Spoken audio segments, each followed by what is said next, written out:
I'm Ariel Iacobazzi. Welcome back to Murrow News 8. If you're feeling sick, you can call in.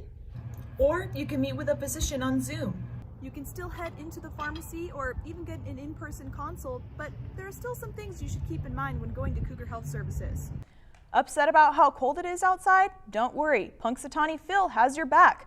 Although it may only take 10 or even 15 minutes to fill out the census on your computer or on your smartphone, students are still confused about its importance. Welcome back to Murrow News 8. I'm Ariel Iacobazzi with your sports.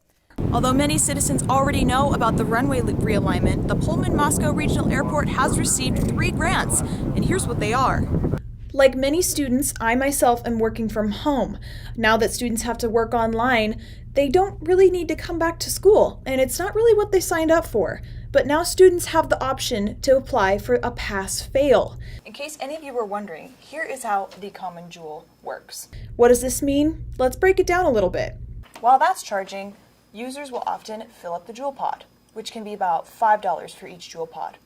Then, once this rechargeable battery is all charged up, you just put it back and it's ready to go. Campus may be busy now, but that could change. 24 emergency workers in Kirkland, Washington are being monitored for the coronavirus. Thanks, Caitlin. So I'm here in Todd Hall, and in Todd 302 tonight from 7 to 8 p.m., the Cougs for Census group, who's a part of the Murrow College, is going to talk about how students can earn up to $16 per hour working for the 2020 census. More than welcome to grab a drink here at the Coug if they're over 21.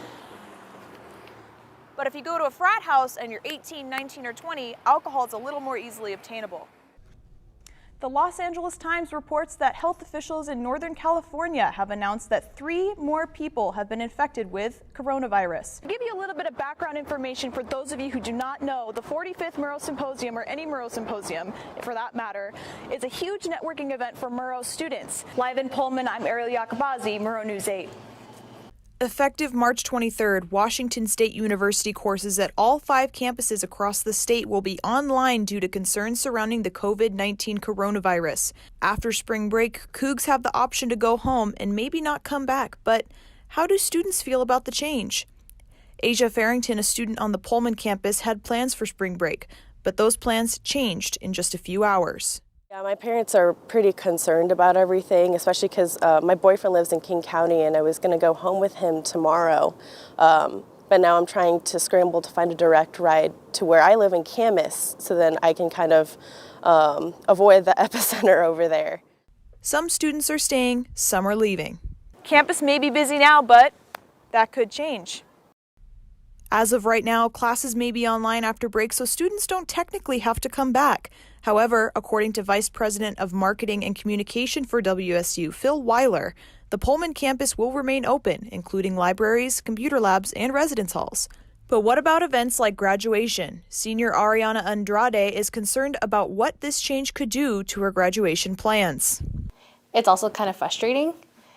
Just because you go in your senior year thinking, okay, like you have all these things planned, you know these certain events are going to happen, and within the last couple of weeks and days, now all of that's kind of turned upside down.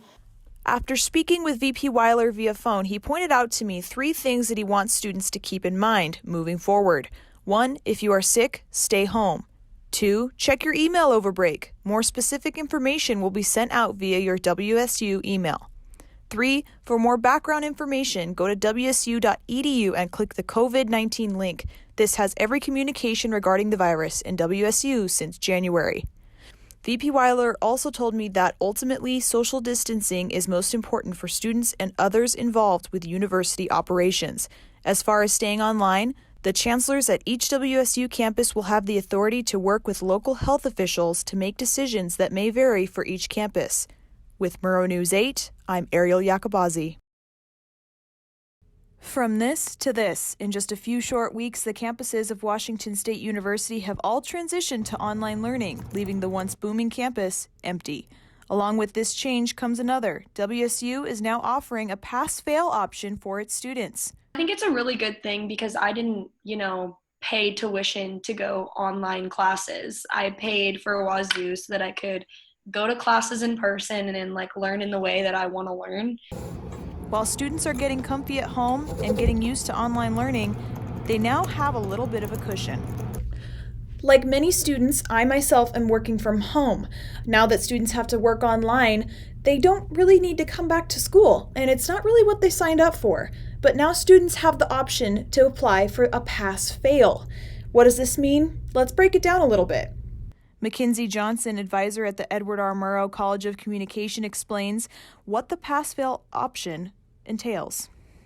You still earn a letter grade for the course, but what appears on your final transcript would be either you pass the class with a C or better, you get a low pass, and that's a C minus, a D plus, or a D, or you receive an F if you actually earned an F in the class. But something that students should keep in mind, the pass-fail option varies from college to college and what courses you can use the option on.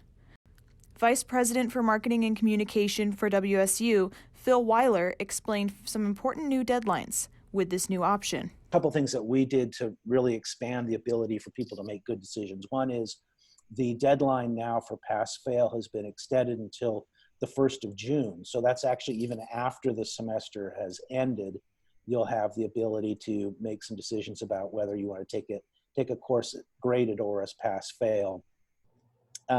If you decide that you want to withdraw from a course for some reason, we've extended that deadline to May 1st. Students are also able to withdraw from up to 6 classes this semester. As with any academic concerns or conflicts, you can contact your advisor with any questions you may have about this pass-fail option. Reporting in Pullman, I'm Ariel Iacobazzi, Murrow News 8.